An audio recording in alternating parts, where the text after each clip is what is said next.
Hey everybody, good morning. It's Rob Folia and Jessica Klein with Folia Properties here at Keller Williams in Nashville, and we're coming to you live to do our first real estate market update of 2021.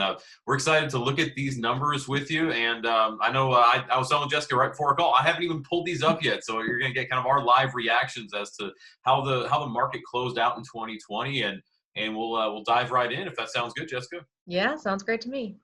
All right, cool. So what y'all are seeing is basically the portal here that we use to look at our market stats, and we always like to track things monthly if we can. And why don't we? Let me get this. Facebook is sharing my screen thing out of the way. Why don't we go ahead and start by looking at the homes for sale? What do you think? Yeah, I think that's a great way to keep an eye on the market. And wow, That's looks like crazy. we're continuing on the trend that we were hoping to kind of turn out of here in the near future, or rather, I should say, we're expecting to turn out of here in the near future. Um, so yeah, this is the end of the year, just straight down. It really is, and it's crazy because for those that maybe this is your first video of ours that you're seeing, we tend to like to look at homes for sale because real estate is very much a supply and demand industry. It's something where the amount of homes for sale compared to the amount of buyers that are out there has such an impact on home prices and long term trends that it's just it's to me it's maybe possibly the heartbeat of what the real estate economy looks like. And so, like Jessica said, straight down. And in fact, let me just, in case this is the first video you've seen of ours, you'll see that the long-term trend of what we've seen for homes for sale, and this is for our entire MLS. So basically just all of Middle Tennessee, not just Nashville, but all the surrounding areas. The homes for sale every year tend to be kind of like a bell curve. Starts low, this at the end of the year, peaks toward the middle, ends low. It's just how it ends. It's the ebbs and flows of people making a move. And this year was kind of crazy because it started to drop significantly really after June, whereas normally it takes until October to drop significantly, October and November to really plummet, right, Jessica? Yeah, I mean, we essentially cut off that last half of the year where we would see some gains traditionally, and then we just went straight down. So we haven't seen any peak or any, yeah, it's a very interesting year. And I mean, like you were showing a minute ago, we haven't really seen something like this in the entire time our MLS has existed even. Exactly, and we really haven't, and so it's tough to predict what's coming next because, and just to go back to the max, the basically dozen years or so of data that we have pulled up, a lot of times people will ask me, well, hey, well, what is the market going to look like for next year or moving forward? And it's always a loaded question because obviously no one has a crystal ball. I don't have a way of knowing what the market's going to look like tomorrow, let alone in 12 months.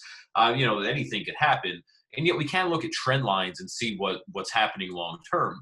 And the trend line, as you can see here, in terms of the amount of homes for sale had been going down and down and down for years until it started to rise back up in 2018 and into 2019. And the trend line here was showing that it was going to become a balanced market again until, as you can see right here, once COVID hit, and it's just completely shifted big time. And in fact, another thing for us to probably look at today would be months of supply. So this is that other stat that's kind of the heartbeat of real estate. Because again, we're a supply and demand based industry. And this line right here where my mouse is hovering, 6 months of supply, that's considered a balanced market in real estate. When you're above it, it's a buyer's market. Below it, it's a seller's market. And you can see that, again, it was starting to transition into becoming a balanced market again before COVID hit. And now, as an entire MLS, we're at less than 2 months of supply, which is it's an extreme seller's market. It's, as you can see on the screen, we've never experienced this before. Yeah, and this graph really does just it mimics very closely what's happening with homes for sale, which makes sense. I mean, months of supply is how many, like if no more homes came on the market, how long would it take all of them to sell? And we're seeing at this point not very long at all. It's definitely a seller's market.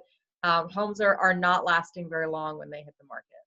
Exactly. Well, they're not, and we'll get to that in just a second as well. However, although I don't think this one shows the next stat I want to show as well as it can, just the way the system works. But to me, this is eye opening because Yeah. the fact that this has plummeted so much, this makes it such an advantageous time for a home seller. And it doesn't mean you can't get a great deal if you're a buyer. It doesn't mean you can't, we can't help you in terms of your home buying needs as well. And yet for a homeowner and for a home seller, like for those people out there that are watching this video and thinking, well, yeah, I kind of would like to get that home that's a little larger or bigger yard or whatever it is that you're maybe you're wanting to downsize, whatever the case might be, that it makes the market conditions very advantageous for you because there are so many buyers compared to the amount of homes for sale that you're going to be in a great spot. In fact, let's just play around real quick, Jessica, and look at give me an area in our MLS that we can look at. Just because this is the entire MLS, and it may be good to give a real example. We could do Rutherford County. Sure, let's do Rutherford County. So Rutherford County, for those that may not know their counties, it's the county that Murfreesboro is in. And so it's a county that's been very much, it's been growing significantly over the last dozen years or so. As you can see, again, going back to the old, what's a balanced market? It was an extreme seller's market for years. It really was. And it was starting to come back to a balanced market until COVID hit last year. And now, gosh, look at that. Less than 1 month of supply in terms of the amount of homes for sale in all of Rutherford County. That's insane. Yeah, I mean, that's super dramatic. Absolutely. And I mean, you were mentioning if you have a home to sell or if you're looking for a home to buy, the situations that can bring up, it's still kind of a unique situation here where even though there's a lot of competition for buyers, it's really because the interest rates are so low, it's more of a question of how long a house is going to stay on the market, how long you're going to be searching for a house if you're a buyer, rather than a question about whether you can afford a house. So traditionally, the prices would be going way up, and they are going up a little, but because the interest rates are so low, buyers are still able to afford quite a bit. And yeah, so there you go. The prices are going up, and Yeah. but buyers are still able to afford those higher prices because the interest rates are so low. So it's a very interesting market that I've never experienced before. No, you're absolutely right, Jessica. It really is. I mean, and you can see, I mean, there's always little ebbs and flows in terms of, up and downs here or there. And yet, in terms of just the median sales price for Rutherford County, I mean, yeah, you can see it's right at 300,000 basically. And yeah, I mean, if you compare that with where it was, just say in, early 2017, it's gone up. Gosh, what is that? Probably about 33%, if not more. 214,000 to 300,000 in about 4 years. And yet, at the same time, the reason why I want to bring that up is because interest rates are as low as what Jessica's saying. I mean, I saw an article earlier. I need to read the whole thing, not just the headline, but it was saying that rates are even lower in the beginning of 2021 than they were at the end of 2020, which is crazy.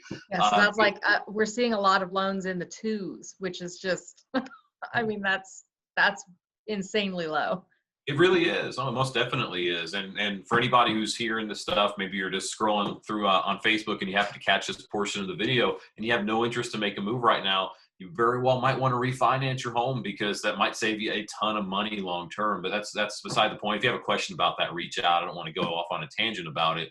And yet, yeah, even because, like you said, Jessica, higher prices, while that may not be the best thing in the world for buyers, affordability is not just about price. It's also about interest rate. And the reality is, because interest rates are as low as they are, that's kept homes affordable. Now, we talk a lot, just to jump back to what we had mentioned before in terms of, here we'll go back to this one, in terms of months of supply, in terms of nobody knows what the future holds, and we really don't. The biggest thing that caused this drought of homes for sale, I guess you could say, or this, the fact that months of supply is so far down, two things really. One, the lack of supply, COVID, people wanting that security, but then two, like you hit the nail on the head, Jessica, that's interest rates. So, the two things combined caused this perfect storm to cause almost everything that's for sale to sell. And the reality is we don't know what it'll look like this year. I mean, rates could rise this year for all we know. If that happens, and just jumping back to homes for sale, if this corrects itself and goes back to where it was, then, all that combined could kind of turn this, which is the, how much of a buyer's market or a seller's market is, it could turn this on its head and we could see this jump significantly this year. We don't know. Well, and honestly, I don't think it's a question of if, it's a question of when. When you see a dramatic change like that in any market and in any product, in real estate or whatever else, there will be some sort of a correction. Now, we're probably not going to see the exact inverse and we'll get exactly where we would have been and everything, it's not going to be erased from the record, but at some point it's going to reverse. I mean, it can't really get any lower than you're seeing in these graphs now. And that's really going to change when that change happens. It's going to change the game for buyers and for sellers. Oh, exactly. I mean, well, just think about, not to give any details, and I won't give the address, but I mean, just a listing of ours that we had, that we changed the price yesterday, and we're under contract already. And I don't know how many offers we have in like the 6 hours between when we changed the price and when we went under contract, like 5 or 6 offers in that time. Yeah. And I mean, that type of a climate is unreal. Like, that does not happen. That's not the norm. And despite the fact that what you might think, because yes, we were in this strong sellers market for years where my mouse is hovering, from 2015, maybe 2016, all the way into mid 2018. That was an extremely strong sellers market. Y'all, that's not the norm. And so if you're a home seller and you're on the fence and you're like, well, I'll get to that when I get to it. I mean, this is the window of opportunity is what I'm saying. Yeah, absolutely. I think that's the moral of the story right there. We're in, like you said, a perfect storm for buyers and for sellers, which is not something that really happens ever. And it cannot last forever. It really can't. So if you're thinking about it in the next few months, year, I would say now's the time to really consider it and get more information. Absolutely. I want to look at one other thing real quick before we cut our live feed short. And I don't look at this one too much, but this is the median percent of the last list price. And it's probably going to take it a minute. In fact, let's get off of Rutherford County and just go to the entire MLS. It's probably going to take it a minute for it to load. But one of the reasons I want to share this with y'all is that I think there is kind of a myth when it comes to real estate or when it comes to selling a home. And that is that, well, you can see the median is basically right at 100 for the entire MLS. That's not as exciting as I was wanting for a graphic, but I think there's a myth when it comes down to selling a home. This is a little more exciting. That basically what it says is that people think that when they list a property that a buyer is going to come in and automatically negotiate or want to negotiate, 5-10% off the price of the property. So whether you're a home seller, you might be thinking that you need to overprice your home to sell, or if you're a home buyer, you might be thinking, well, hey, I can get into a home 10% under market value. And while there are some one-off random opportunities like that come about, this graph right here shows just a monthly trend line of percent of sales price to list price. You can see the lowest it's been in the last 4 years is 98.1%. That was January of 2 years ago.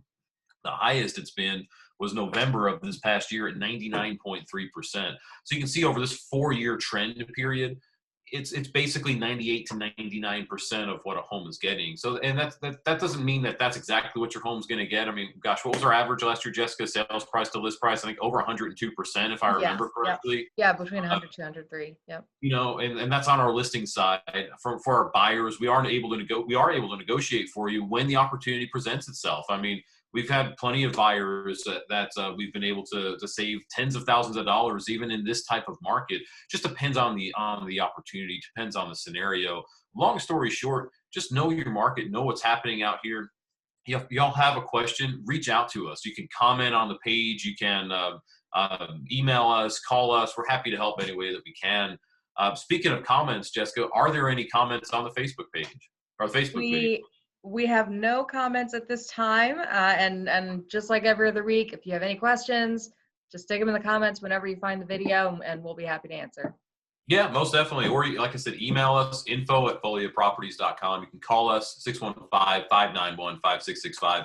Happy to help however we can, even if it's just a simple question or even to just get a plan in place for y'all long term. That's what we're here for. It's not just about a function of putting a home up for sale or showing a property, y'all. Like, we're here to help y'all build your wealth with real estate, provide the advice that's necessary for that, and the education that's necessary for that. So we could probably cut it off there. But unless there's no questions, but we'll hope you all have an amazing and phenomenal week, and we'll be back next week. Thank you, everybody. Thanks, y'all. Bye.